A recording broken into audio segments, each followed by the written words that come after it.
See polls or stop. Let's See polls. pause.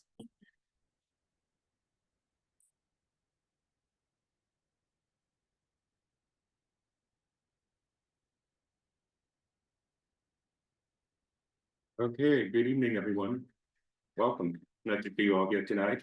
It's 5:31 p.m. and I am calling the February 4th, 2025 meeting of the Historic Site Preservation Board to order. Jack, maybe please have the roll call. Yes, Chair Nelson, Present. Vice Chair Rosenau, Here. Member Hanson, Here. Member Bachman, Here. Member Hare, Here. Member Moshe Here. and Member Muzi is absent today. Great, thank you so much. Now maybe please have a staff report on the posting of the agenda.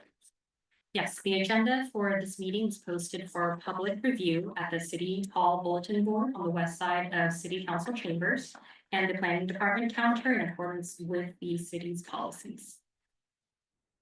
Great, thank you. Does the board have any revision to our agenda today? Okay, seeing none, may I please have a motion to approve the agenda?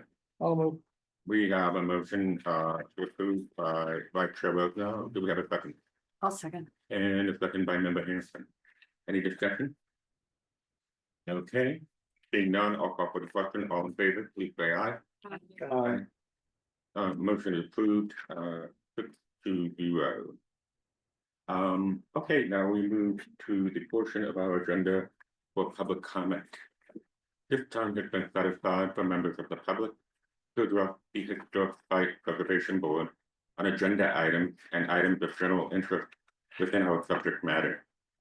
Although the HSPB values your comment pursuant to the Brown Act, we generally cannot take action on any item not listed on this posted agenda today. There will be 3 minutes assigned for each public comment speaker. Testimony for public hearing will be taken at the time of the hearings. Then we do have one public hearing, which is item 2A. So if you're here to speak on that, you can wait till that time. If you're here to speak about a new business item, 4A or 4B, you can do that in public comment at this time if you so like. Anyone in the room or online that would like to speak now? It looks like we do not have anyone for public comments on agenda items that are not for public hearing, and would like to see if anyone in our online participants wish to speak on any of the items 4A or 4B. If you can raise your hand. Okay, Seeing none. great. Seeing none, we will close the public comment portion of our agenda and proceed to the next item, which is the consent calendar, where we have one item, the draft minute from January 7th, 2025, including the study session that preceded the January meeting. Could I get an approval, or are there any discussion or revisions of those minutes? Okay, I did have one minor typo that I found, which I will email to Sarah later. Okay, great. Anyone else? Okay, can we get a motion to approve those minutes, please? I make a motion to approve. Okay, we have a motion by member. Do we have a second? I second the motion. Great, thank you, Janet. So we have a motion by member Air and a second by member Hanson to approve the minute of January 7th, 2025. But just to note that member Bachman was not present, so the vote would be 5 for the minute and 1 abstention. And one absence. One absence. Great, thank you. All right, moving along. What we're all here for, public hearing. Item 2A, application by William Grimm and David Brinkman, represented by the Palm Springs Preservation Foundation, for the historic site designation of the Dr. Harry and Betty Garber residence located at 2455 Southbridge Drive. Member Rosner? Yeah, due to my affiliation with PSPF, I need to recuse myself on this issue. Great, thank you. All right, so I guess at this time, we can before we go to, well, I guess we go to staff report. Yeah, great. Perfect.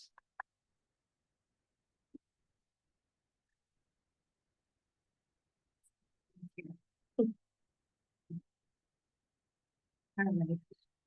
So the HSPD item 162 is a request for a class 1 landmark designation of a single family home located at 2455 Southridge Drive.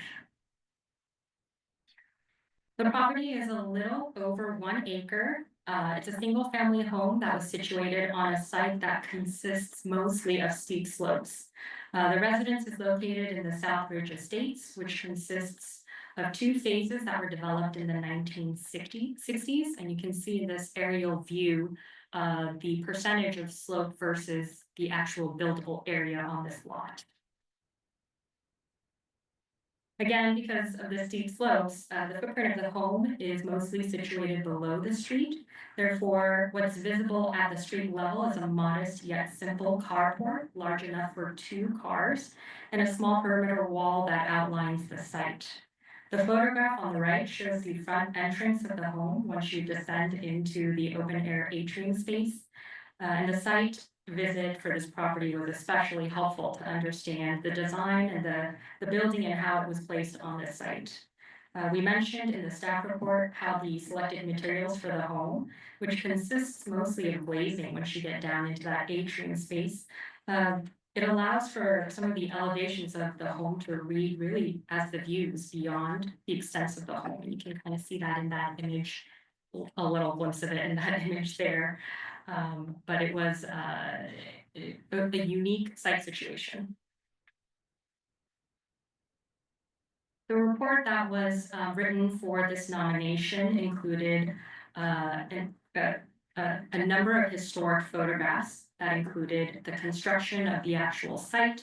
And the 2 photographs that were selected here for this slide shows the home that was completed in the street elevation completed in the early 1973, and the bird's eye view of the property from 1975. In these images, you can see how little has actually changed on the site and within the home itself. Designed by Richard Harrison in 1972, the home reflects the design genius of that architect and how the home situates itself on the site. And really, the site design is the crux of this home. The architectural style embodies the spirit of the modern movement with some elements that incorporate older traditions of Spanish colonial revival, which we see in Palm Springs history. The details of the exterior, while understated, are thought out and extremely well preserved. In the 1970 photo on the left, it does give you a much better understanding of the grade of the site and how that structure is placed. So the criteria for historic designation consists of the 7 that are listed here. In order to qualify for a historic designation, you need to meet 1 or more of these criteria. And really, as a class 1 site, you're looking at exceptional sites of historic significance. The Garber residence exemplifies that period of Palm Springs after the wars, where the city experiences substantial growth in both population and wealth. The home itself is an exceptional example of a home that embraces the architectural movement of that period. And the home was designed by an influential architect, Richard Harrison, who worked on many important residential projects throughout the Coachella Valley. The report that was written for this nomination goes into detail. The home is specific to the site and demonstrates a design genius that is, again, specific to this particular location and would be considered a noteworthy project of this architect.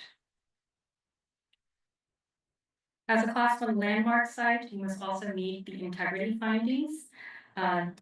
integrity findings that include integrity of design, of setting, and of feeling, just to list a few that are listed on that slide.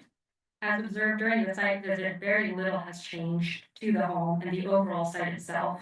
The current owners have purchased the home from the original owners, and much of the home remains true to the Harrison design, down to the details that were in the interior of the space. While we don't have purview over the interior, we also see the details of the exterior being exceptionally well kept. You also see in this image here of the uninhibited views from the interior to the exterior. The design again carefully preserves these view sheds, and it was intended to not be obstructed. As seen in the staff report and in the draft resolution, we have a list of character defining features that are associated with this property. Materials, site design, and the views all work together to create this experience and feeling of the residents. This list becomes extremely important for us when we look at potential alterations to the site. It gives you an outline of what items or what character defining features really need attention and need.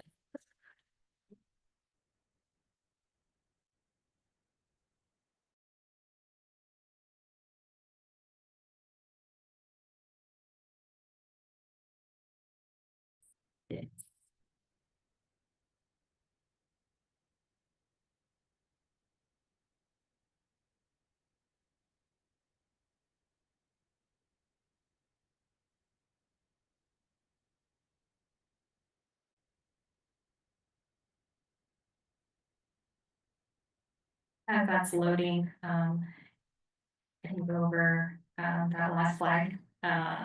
Based on the submitted application, the applicant proposes to retain the entire property as is with no changes.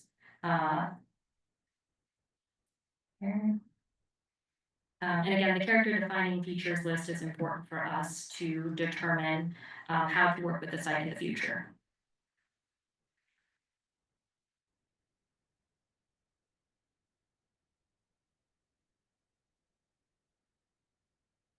As you saw in the report, there was one item that was called out, which was called out as a non-contributing feature. It was a perimeter fence that was added more recently. And lastly, as an owner-initiated request for historic designation, the property has impeccable levels of integrity intact, and it meets criterions 3 and 5. Staff finds that the property meets the qualifications necessary to reclassify the site as a Class 1 historic resource. With that, I'd like to conclude the staff presentation. I'm sorry about the slides. I'm not sure why it's not loading. But I'm happy to take any questions related to the staff report.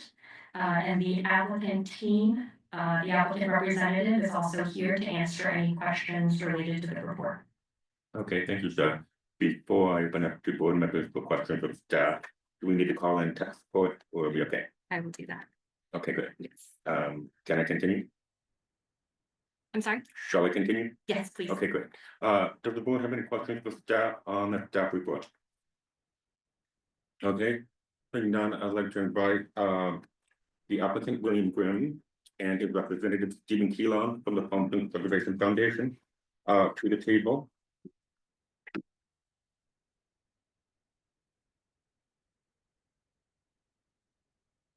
Welcome. Hello, board. If you can go ahead and state your name for the record, please. My name is Stephen Keelan. I'm Vice President of the Palm Springs Preservation Foundation and the author of the report. And I'm Dr. William Grimm, local physician for 35 years, who knew Dr. Garber, by the way. Wonderful. Does the board have any questions for the applicant at this time? I don't, I just wanna say what a fantastic home, it's what I call a preservation no-brainer. And thank you for your, as always, great thorough report, and those historic photographs were really Yeah, wonderful. well, there couldn't be a better steward. They've retained everything, door hardware, bathroom faucets, and just gone through the systems to make sure it's viable for the next 50, 60 years.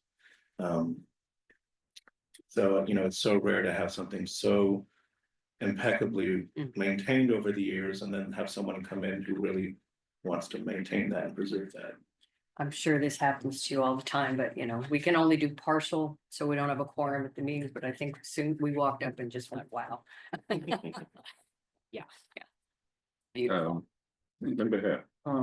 I just like to enlarge on that, what Janet said. Wow. This was an extraordinary experience. Yeah. And I think that we rarely see such sensitivity to the treatment of a historic site, especially by new owners who often legitimately or not wish to put their own stamp on it.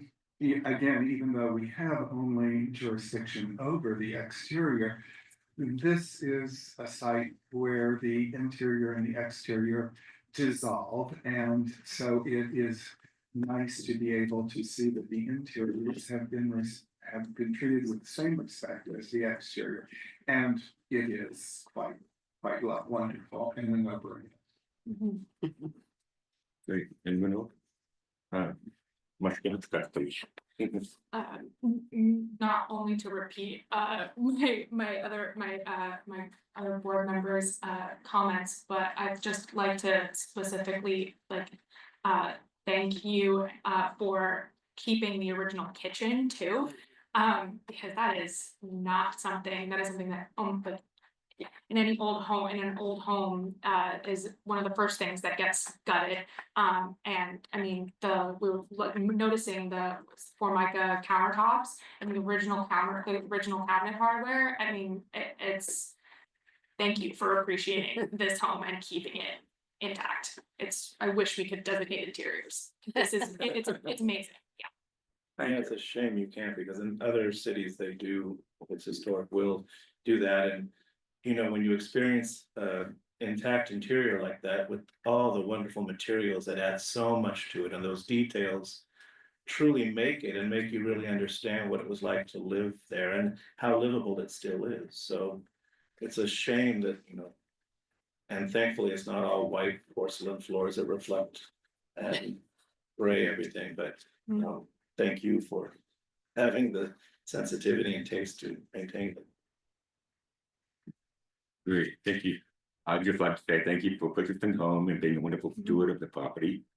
We're very grateful, and it's so rare to find an original owner like this. And of course, we couldn't help but see the inside with all of the beautiful windows and experiencing that beautiful indoor, outdoor, inside, outside feeling. And just as a gentle reminder for the board, I know we all know, and for the audience, that our purview is only on the outside of the building. And in this case, it's pretty original, pretty spectacular. Let's see, anyone else have any other comments? No? Okay, great. Do you have anything else you would like to share with us? No, I feel very blessed that we were able to purchase this house and preserve it, because there were a lot of people interested that would have greatly altered the house. So I just feel very good about that, having done this in Palm Springs before, so. I know this is kind of outside of why we're here today, but I also serve on the State Historical Resources Commission, and I would encourage you to nominate it for the National Register. I did that with my last house, the Walter White House here, so that's something that I will do now. You have enough information probably to put together. Yes. Thank you. Yeah, so one last thing, should the city council agree with our recommendation and designate this property, it would become the second Rick Harrison historic designated site in the city of Palm Springs, after the Royal Hawaiian, which was a collaboration with John Wexford, and the fourth historic site on South Ridge. So those are two numbers to be excited about, I think. Thank you. Thank you. Thank you. Thank you, board. Okay, great. So moving along, maybe we have a motion. Janet? No, not yet. Yeah, obviously, we're all in support. I did have a few comments Sure. on the resolution, under the character defining features. Should I do that now? Yeah, please. feel free to tell me if I'm being too picky, but, I see that Sarah did, add some additional, I did. Yes. character defining features, which was great. Thank you for that. I was just, I don't know if there's a way to maybe more emphasize, I mean, I know this sort of indoor outdoor living is characteristic of mid-century modern, but I think here it's sort of an extraordinary example of that. Either maybe under the discussion of the criteria, I don't know if that's, or even in the character defining features. I actually liked your phrase, Jeffrey, where you said, what was the term you used? It sort of disappears. Oh, it dissolves. But dissolves, yeah. But, you know, you have floor to ceiling glazing, you know, maybe, you know, essentially forming walls of glass and a complete integration of the indoor outdoor living. Okay.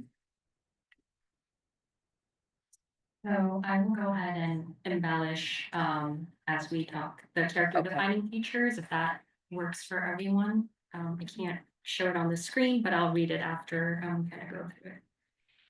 So- And I was also wondering about the entry doors and the hardware. And even the entry light. And I don't recall if there were other original lights on the exterior, but certainly the doors and the hardware. So the entry, I believe, were double doors, the heavy wood Yes. double doors. Beautiful wood double Okay. doors. Everyone's in agreement, I'll go ahead and Yeah. add that entry. Double doors. And hardware. Yeah, hardware. And the entry light, ceiling light. And associated hardware with the double doors. Mhm.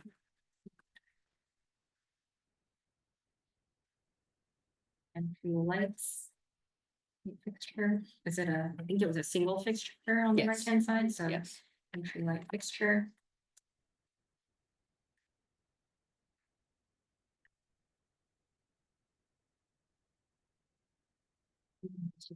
Floor and ceiling, floor to ceiling glazing. And keeping that language vertical separations between the panes or. would you- Yeah. Okay, That's- panes. They're and then- fixed too, aren't they? They are. Yeah, I'd say fixed. That's hence the walls of glass. Floor to ceiling glazing and vertical separation between panes. That. I'm sorry, if you can I repeat, think we could just say, I didn't write it down for, it's forming walls of glass. And effectively dissolving the indoor, outdoor. Yeah, so, in the indoor, outdoor experience. well, it doesn't dissolve. Dissolving the distinction between Indoor. indoor and outdoor spaces. Yeah. Spaces. There you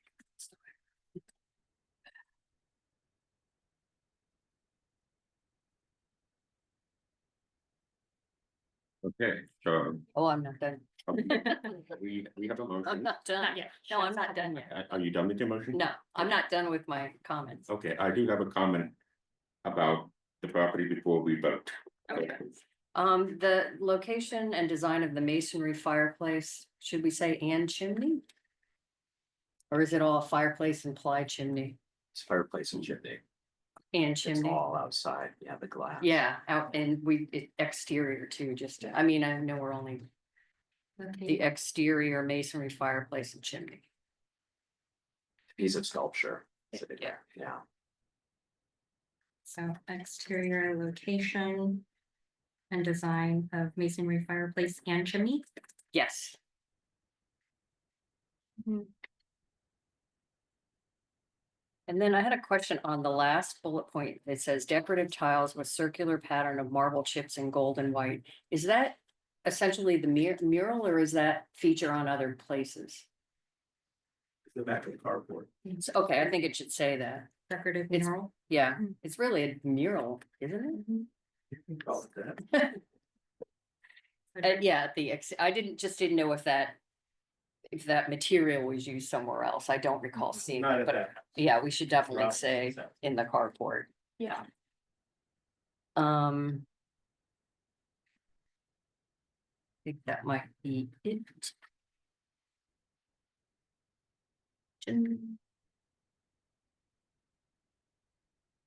I think that was it for me. Entry doors.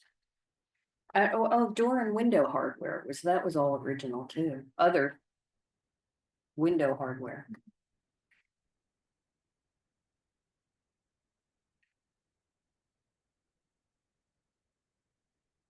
Oh, your patience.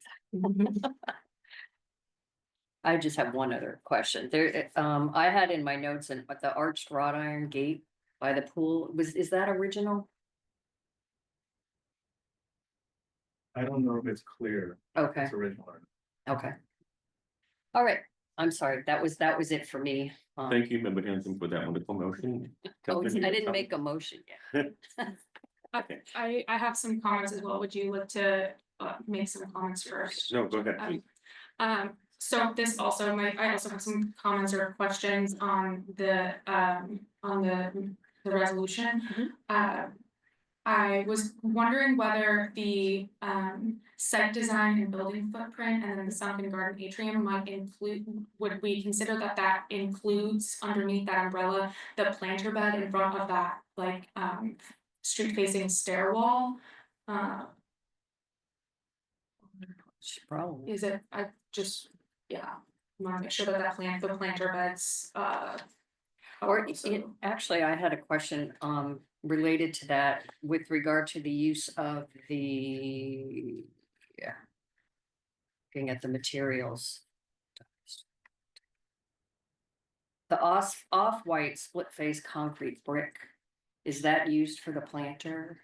Mhm. So it might be good to just, instead of calling it out, just to say how the brick is used. And is it paving as well, or is it mostly just walls and walls. planters? Mhm. Yeah, maybe just say walls and planters. all the retaining wall. Walls for retaining walls and planters. There's no freestanding wall. Well, Just say walls and planters. yeah. Okay. So that would cover that. Yeah, okay. And then, and then I was also wondering about those decorative metal railings on the entry stairs. You notice the wrought iron one to the gate, but it is pretty clear to me from the photos that were provided, the historic photos that were provided, that there actually was also a wrought iron gate that led down into the entry stairwell that has been removed. And that, but what remains are these decorative wrought iron sort of railings that sit on top of the staircase down. Are you asking, oops, I was just asking if we could include that, or if it had already been. so is the feature you're describing existing? It is existing and it appears from the photos, from the original photos that it's original to the site.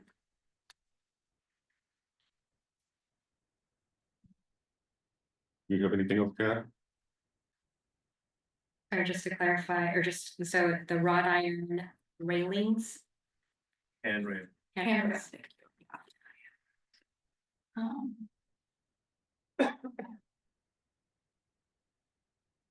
We got it?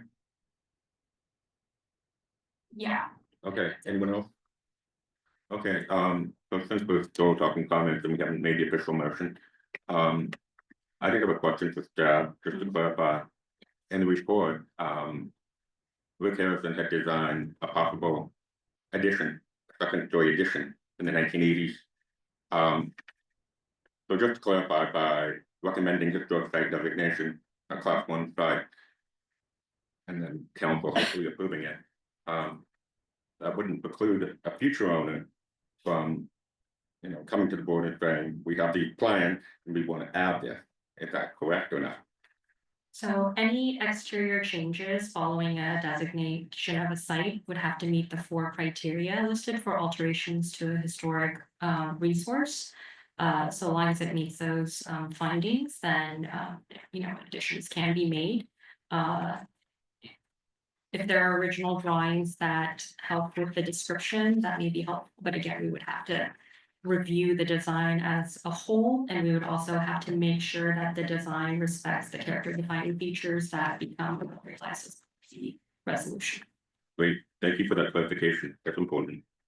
Okay, I think we're ready for motion now, if someone wants to make one. Yeah, sure, I'll do it. So I. Let me just try to find the language, but. I move that the application by William Grimm and David Brinkman. For historic site designation of the Dr. Harry and Betty Garber residence located at 2455 South Ridge Drive. Be approved or be approved for to city, be recommended for class 1 status to the city council with the alterations to the recommendation discussed. And a determination pursuant to sequel that this action is not a project. Great, and based on your motion, I'll just clarify that the application is by William Gwynn and David Brinkman. I wasn't sure if you got those names correct. And I will second that motion. So we have the list of the character defining features and all of the little amendments that we asked for in the comment. Yes, would you like me to read the amendments or? I don't think that's necessary. Okay, perfect. Thank you. All right, may we have a vote? We have a motion by member Marshall Hitchcock and a second by myself. All those in favor, please say aye. Aye. All right. So motion carries 5 to 1 to 0. Congratulations. Wonderful. All right, moving along. We're going to welcome Vice Chair Rose now back to the table. And we will move on to item 3, which is unfinished business. Assuming that we have none, we will move to item 4, which is new business. And we have item 4A, a request by 340 North Palm Canyon LLC to review a demolition request of a class 3 site located at 340 North Palm Canyon Drive and the associated review for potential redesignation of a class 3 site to a class 1 or 2 historic resource. This is case number HDemo 2024-0022. May we please have a staff report? Yes. So the next item before HSBB this evening is 340 North Palm Canyon Drive. It is a class 3 site and the owner is requesting for full demolition. The proposed site is located in the Central Business District. It is an internalized lot, which means it's between existing structures. One thing to note here, directly north of this property is a historically designated class 1 site. The site that is in question before you today has an arrangement of different buildings that are attached. And this next slide, it gives a little bit more context. So on the top of the left-hand side is the current condition of the street-facing facade, which we can see from North Palm Canyon Drive. It is a whitewashed facade that actually has been quite confusing over the years with the discovery of the historic photo to the right. So photograph C from the Palm Springs Historical Society. The historic photograph is of the El Morocco Hotel. You can see that 1946 photo gives us a little bit more clarity on what that facade actually looked like. Let's move this over so we have a better view of that. So that does alleviate a little bit of the questions we've had in the past about what that facade actually looked like. You can see that you have a double-story structure on either end with an open courtyard. You can see, pretty much straight through until you get to that wall. And then the postcard helps to fill in the gap of what is beyond that wall. That is image D of the El Morocco Hotel. This is an internalized courtyard, servicing the hotel. And image B on the left-hand side is its current condition today. So I think with this, we have a pretty good understanding of the evolution of this particular site and the significant alterations that have occurred on that front facade.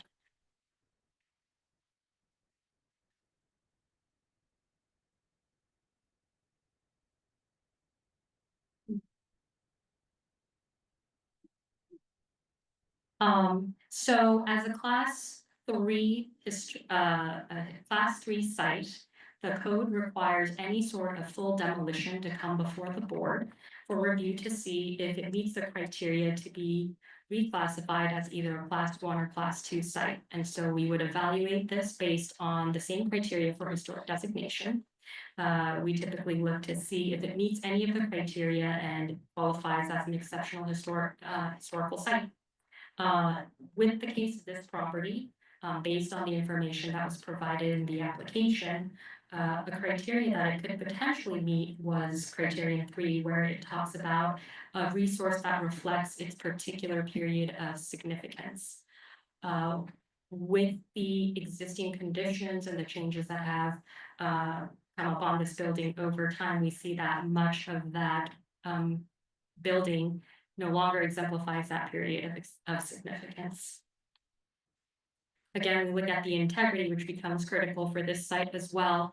While we have massing that does give us clues of what it was before, the design integrity, the materials, the lack of maintenance and deferred maintenance really makes it difficult to interpret this site in its historic integrity.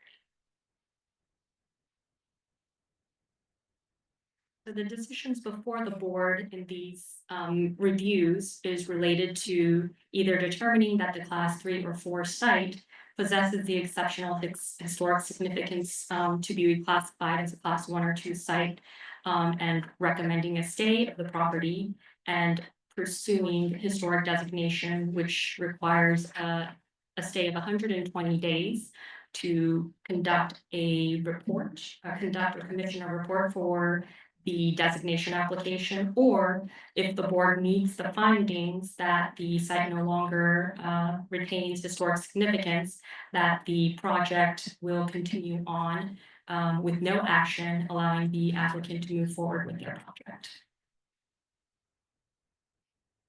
Based on the information and the evidence that was provided, staff finds that the property at 340 North Palm Canyon Drive, while it was very interesting to see the historic evolution of the building and the site itself, we do find that it does not meet the criteria for historic designation to be reclassified as a historic site.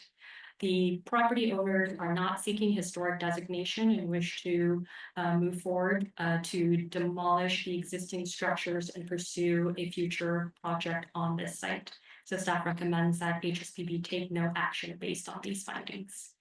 I'm happy to take any questions related to the staff report, and I do believe that we have the applicant representative here to answer any questions needed. Okay, thank you. Thank you, Claire, for that report. Does the board have any questions for staff at the time? Member Mashkinga. Just have one small question. Is the reason that it was identified as a class 3 site rather than this class 4 site, its age, or do you know why it was identified as potentially eligible? I do actually. So this was identified as a class 3 site, really flagging it for further exploration of the history based on its age, but not really understanding the history. So it was added on to the class 3 site with the expectation that that historic research be done when it came before the board as an application, whether it be a major alteration or a demolition. Follow up. Then do you feel that it has been sufficient, the history has been sufficiently explored and researched to be able to make a determination at this time? Yes. Any other questions for staff at this time? Okay, great. I would love to invite the applicant, Patty Lee, co-trustee of, 340 North Palm Canyon Drive to the table, please.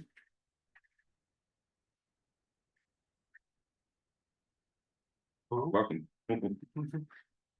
So, you can say anything you'd like to, and then we can open it up to board, questions. Thank you. Does the board have any questions for Teddy? I just thank you. We had a very thorough site visit, so thank you for that.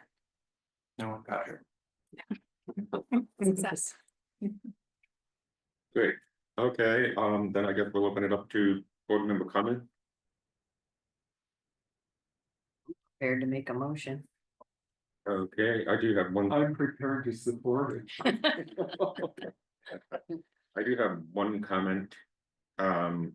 Just important to note that this is one of the very last pre-1935 buildings from the original downtown located in that block. And where the Pumpkins Light building is currently located at the northwest corner of Indian and Amada was originally Dawson's Dairy, owned and operated by Elijah Dawson in the early 1920s. And he married Lily Dawson, whose sister was Zadie Bunker, one of the original pioneers of Palm Springs. So they decided they were going to open some bungalows on the old dairy on that corner, and then they took over the building that later became Omalaka. So the property went all the way from that corner of Indian and Amada all the way over to where the bus station currently is, and there were some bungalows there as well, and then all the way back over to Palm Canyon Drive. So it was quite a large parcel, and in the early days, their bungalows and their inn, so to speak, were very popular lodging for the town. So it's sad that we're losing another vestige of that early part of old downtown. But nevertheless, there's been decades of neglect and deferred maintenance. So that's why we have a demolition application before us today. So with that being said, I'll take the motion, whoever would like to make it. I will move that the HSPB take no action, allow the processing of the demolition, and determine pursuant to SEQA that this action is not a project.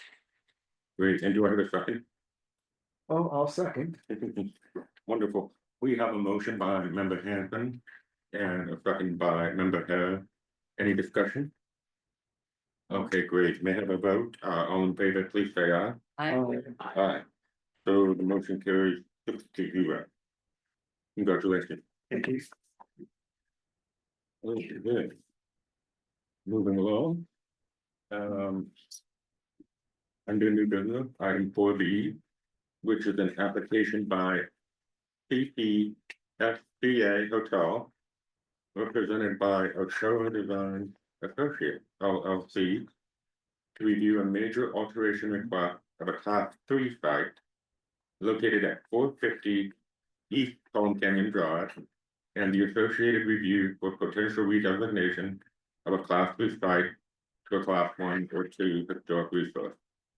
This is HSPB case number HDemo 2025-0001. May we please have a staff report? Yes.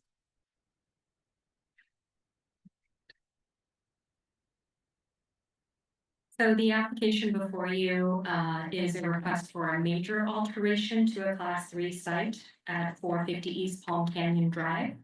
The aerial view of the site, as you can see here, shows an irregular sized lot that actually has street frontage on both north and south ends of the property. And we do have head-end parking that is grandfathered in from when it was first established. The approximate construction year for this property based on county records is 1930s. And the site has gone through many iterations of small hotels going through this particular parcel. It is located in a zone district for residential, multifamily residential, and the general plan is actually designated as a small hotel resort. Rental district.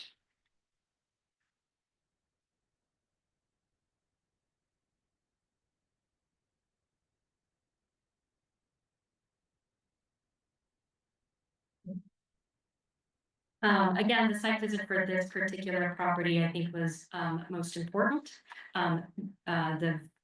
The photographs on the left-hand side show the street frontages both off of East Palm Canyon Drive and off of Avenida Ortega. Obviously, on the Avenida Ortega side, there has been some material loss and some deferred maintenance that you can see. And then the views from the interior of the lot, which actually reveals quite an interesting space because we have an open space at the center of the lot where the existing pool is. And obviously the design was for a more private congregational space within the site itself. But as you can see from the photos and of course from the site visit, there is a level of deferred maintenance, a lot of material loss, and the site has been suffering based on building permits with flooding that has happened, vandalism, and material loss, severe material loss. So we do have a site that is in desperate need of repair and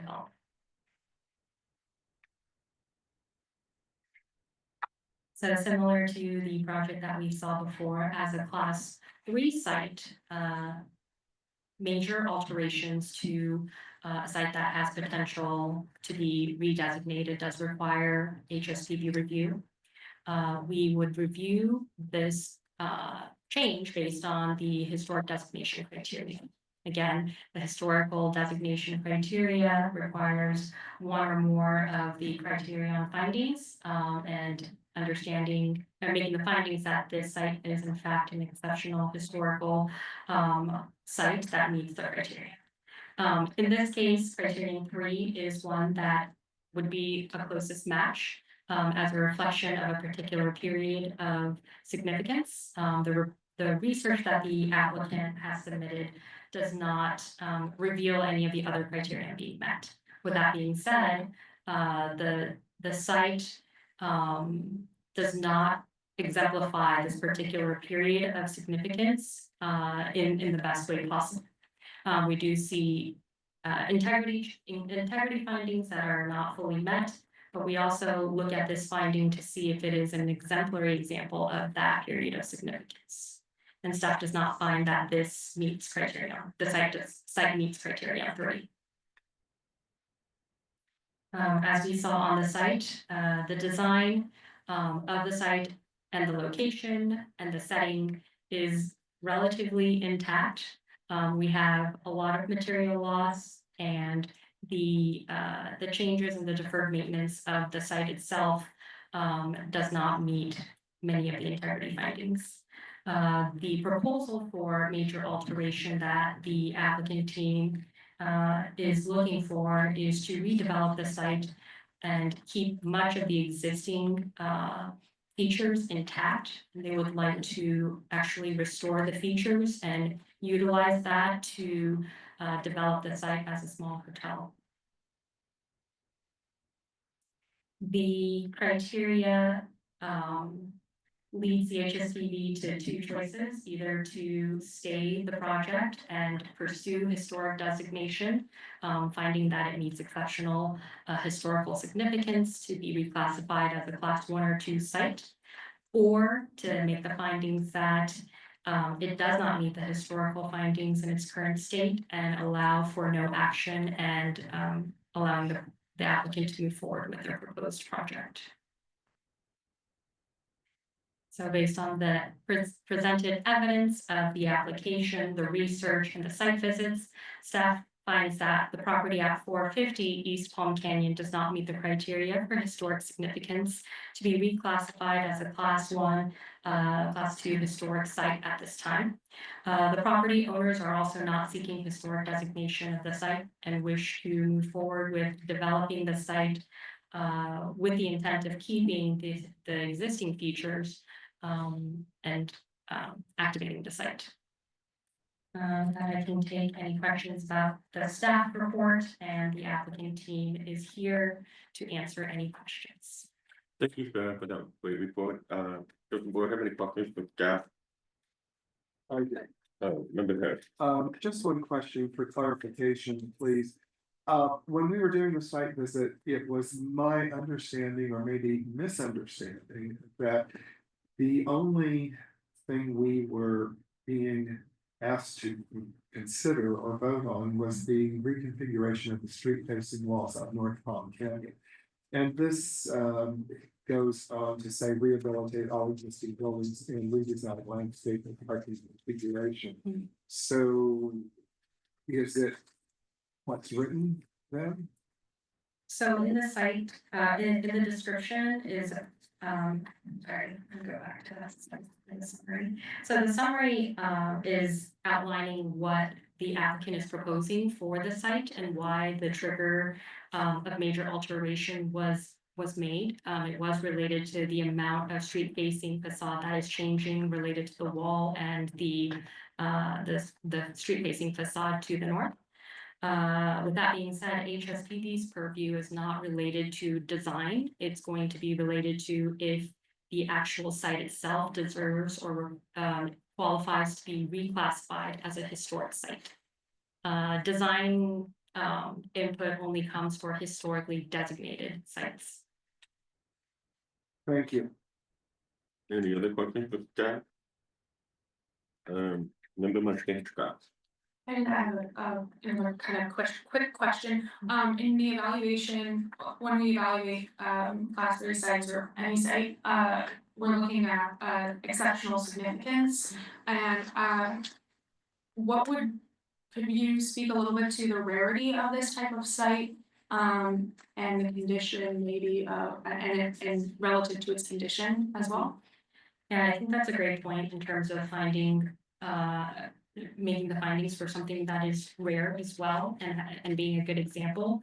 If we look at our current list of our inventory currently, we do have a handful of Spanish colonial revival style sites that have been designated as a class 1 site that do really meet that the integrity and also the criteria for being an example of that time period. With this one, I think that there is a bit of a convoluted design kind of within the site itself. The integrity certainly does play a role in that because we do see a lot of original material has been replaced, such as the windows, which is unfortunate, but that is the state that it is in. It is not a requirement for an applicant to move a project forward and say we're gonna, restore and keep it as is. That is something that the applicant has represented to us. But nevertheless, I think our purview is really to identify if this current site deserves to be reclassified. And that's the finding that we're trying to meet. So we do have great examples in our inventory, and this one does not meet that level of significance. Any other questions for staff at this time? Okay, then I would like to go ahead and invite the applicant to the table, please. Please welcome Michelle Ramirez and Juan Carlos Ochoa from R&R Design LLC and the applicant for the project. Sorry. Okay, no problem. Yeah, Juan Carlos Ochoa, 73626 Highway 111 on Desert. We are the architects for the project. In essence, we're keeping the project as it is. The footprint remains. We're adding a couple of small structures on an existing, for instance, an existing pad that was an existing structure that we're basically just bringing back.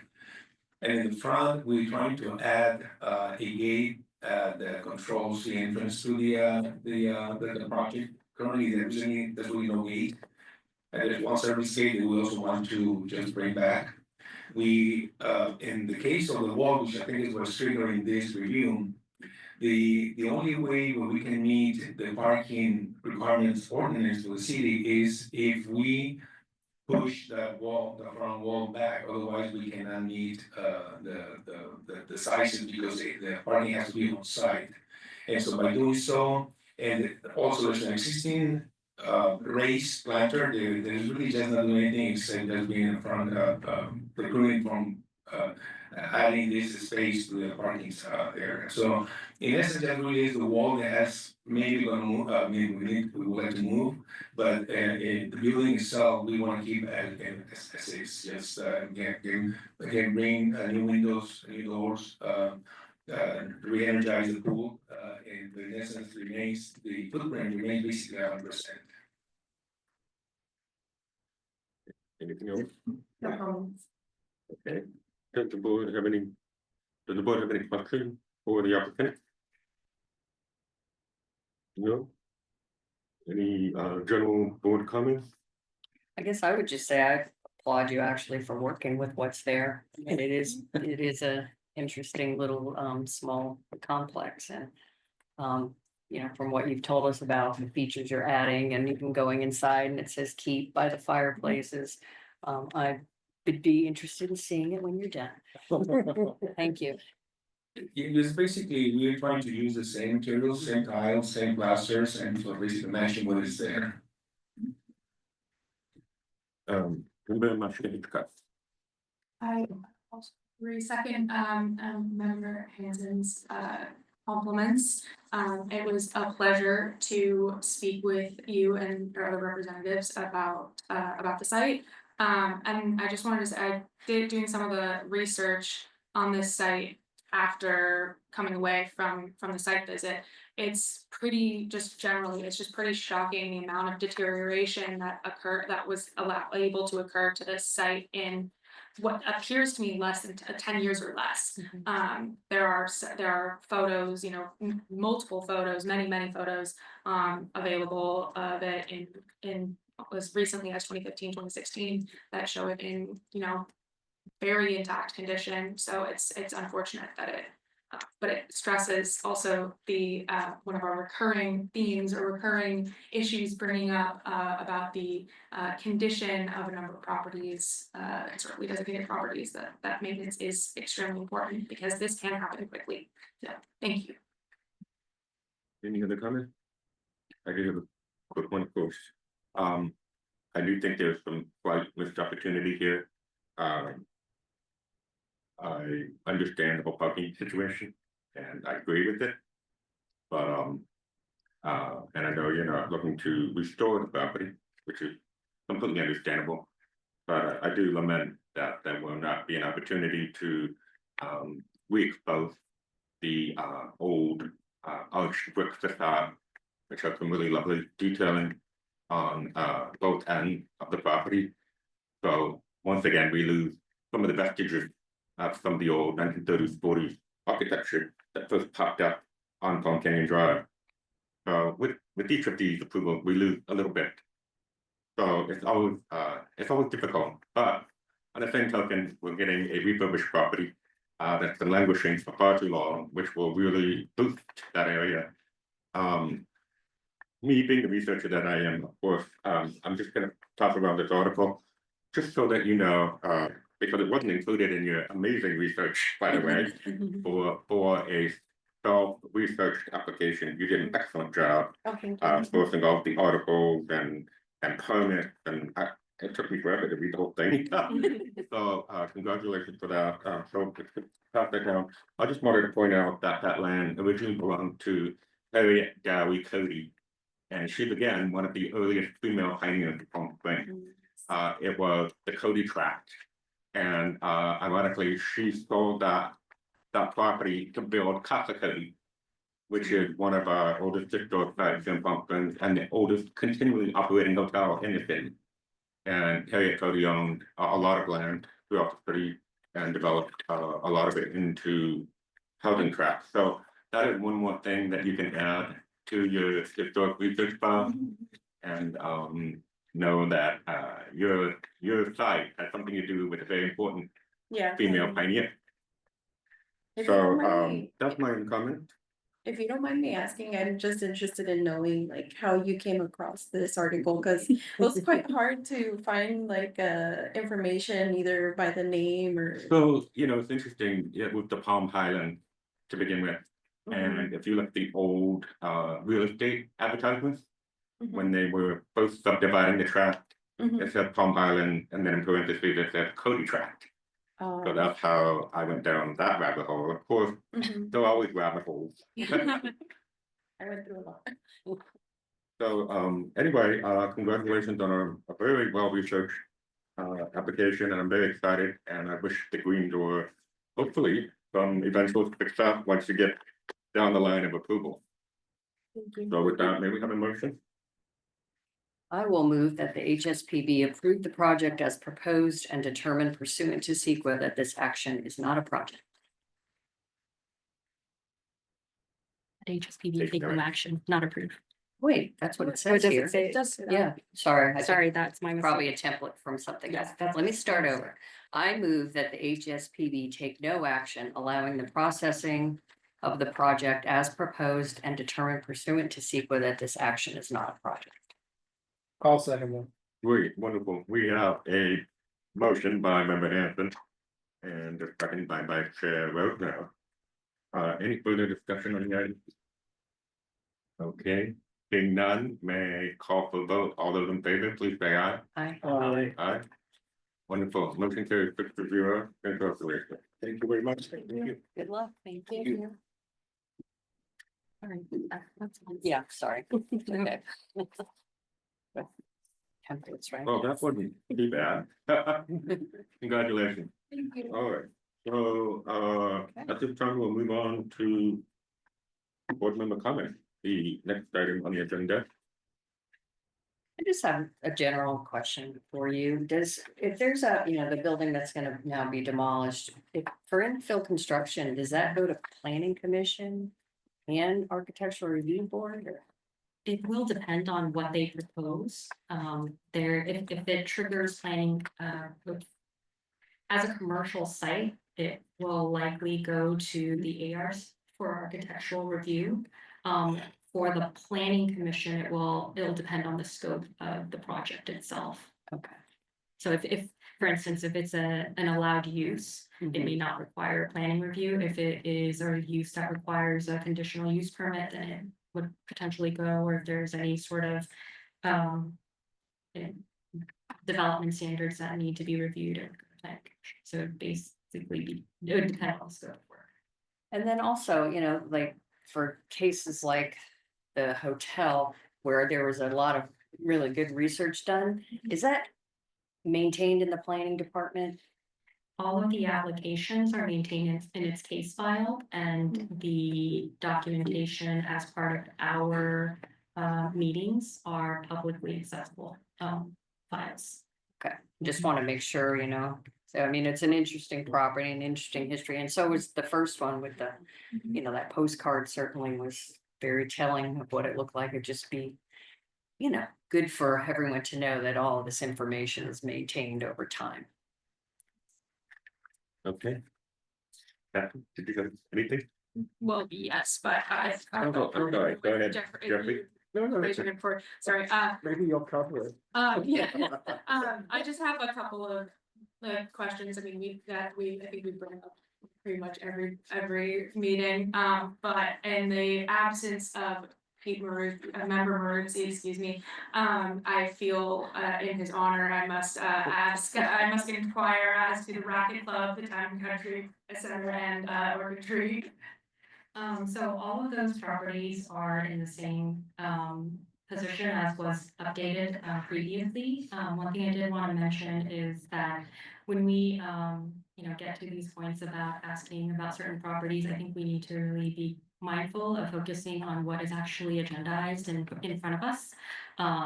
If we, as an individual membership, have questions about properties, please reach out to me and I can fill you in on that. I think it is a better use of our time as a board to focus on the projects that are agendized at hand.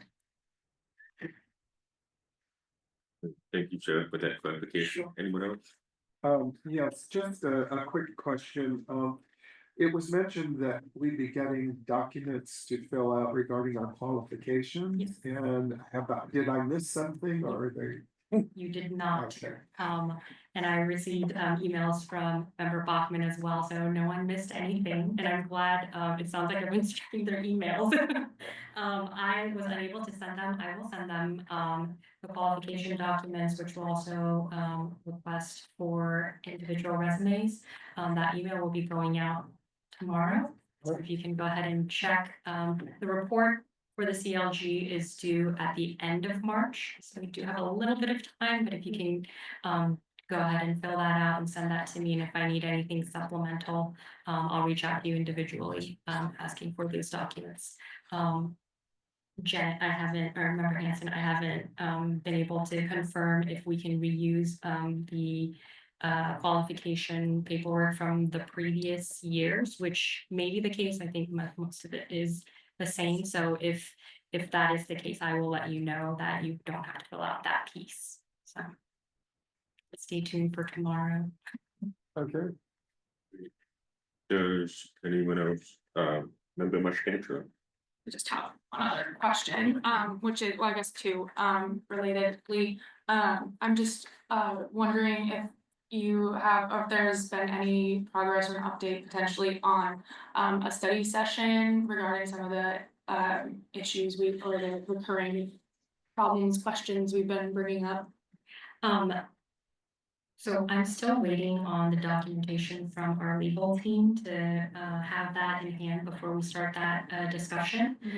We tangentially have the code updates that we're looking at as part of that too, so both are being reviewed at the same time. So once we have a good footing for that, I will go ahead and send out the notification to schedule that. I think it is really important for us to embark on that decision sooner rather than later, so it has been flagged, but not quite yet, just waiting on some documentation more legally. Gotcha. Just wondering. Yes. Yeah. Anyone else? So I'll just close real quickly, Staff is fully aware of our concern with the issues that you brought up, Member Mashkatra, and there's a lot of channel they have to go through. So they're asking us for a patient. As we work with them to figure out the best timeline and the best approach to the situation. So I think we can maybe refrain at our next meeting from asking any questions related to it and just wait for staff to bring those to us because they're fully aware where we're at, and someone will convey the message to Member Mosby for the next meeting, I'm sure. So with that being said, I would like to thank you all and thank the audience for being here, and thank you to Sarah for all of your hard work, and I think it was a great meeting. So we will go ahead and adjourn it to. Staff comment. Oh, sure, sorry, no, yeah, stop coming. I was ready to adjourn the meeting, I was about to write down the time. Yes, staff comments, I actually have two, so it's important that we go over those. The first comment that I have for you all today, and we don't have to come to a resolution this evening, but recently, City Council has remanded back to the boards to each board and commission to discuss potential meeting times, and if the board wishes to meet at a different time or make some changes to those meeting times, that has been remanded back to the boards to discuss. And so I did want to bring that up. City Council has also changed some of their meetings or their meetings moving forward. And so I think with that, it opened up the doors to have that discussion on the board and commission level. I think some things to keep in mind. Initially, some of the times and why we landed at the 5:30 time was related to recruitment of board members to make sure that we are meeting at a time where it takes into account work schedules, things like that. I think at one point in time, we were meeting quite early during the day, and that's changed, to accommodate for recruitment. Another thing to keep in mind is, public participation, and being able to maximize, a time frame that allows for the most people to be able to attend meetings. So that's kind of why we landed where we did. With that being said, since we had the opportunity to discuss, if the board wishes to explore a different meeting time, that is open to us to discuss. So if we have any, suggestions or desires to change anything, related to the meeting times, I did want to open that up to our board. Any other stuff coming? So when you say, oh, you mean like tonight, have a, if If you- we want to? Yes, if you have any comments or discussion points, I know it's not under discussion, but. My apologies. Does anyone have anything? I was just gonna say that, it seems to me like it's actually at a pretty good time to accommodate people who are still working, and like you said, for recruitment purposes, we don't want everybody to be retired. And then certainly for the public to attend in person or Zoom that have jobs as well, so I'm personally am fine with the meeting time. Vice Chair Wilson? Yeah, I agree, having to work during the day as well, so, 5 or 5:30. 5:30 is fine, since it's business as usual. And, Member Head, did you have anything to? It's fine, I'm retired. And I would just quickly say that years and years ago, the HFPB meeting used to be at 9 AM. And, it was great for those people who didn't work. So whenever we had audience members, they were typically retirees. But now we get a lot more people, who are able to come, who are applicants. Sometimes the applicant couldn't even come at 9 AM. So, or they would just join, remotely with vendor representative. But the meeting has always historically been on this Tuesday, every month, so I think we're obviously gonna keep it that way. So it sounds like 5:30 is still a great time for us to meet, and we're good to keep it status quo. Okay. Great. Could I just add one thing? Tuesday of the month often falls on some sort of holiday weekend. Or follows it. For 4-day week. Yes, and Days off. I personally been, sorry, somewhat irritated by that off and on. And I'm wondering if maybe history aside, you want to think about that. I think for, what's up for discussion as of city council asking for a change is related to the meeting time. The first Tuesday of the month, because we're also coordinating other boards and city council, it would make it extremely, I don't think that was up for the discussion piece of it. Okay, Just the I thought 2 boards had actually changed their meeting days as well, but that's fine. Well, and I can double check on that. As far as I know, I was asked to check on the actual meeting times, but Okay.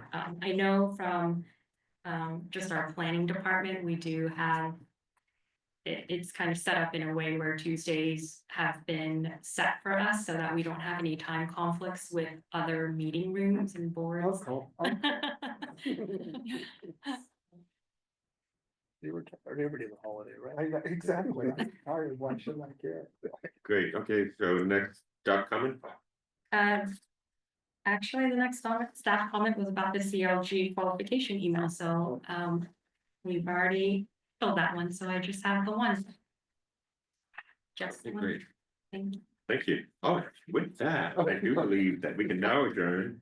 And we will meet again at a regularly scheduled meeting on Tuesday, March 4th. 2025 at 5:30 PM right here. Thank you all. Thank you. Thank you. Thank you for this article too. This is great. Yeah, it was great. Appreciate this. Sorry. We didn't have a motion. When he asked how you found that article, I was about to say that you're 120 years old and you lived through all this.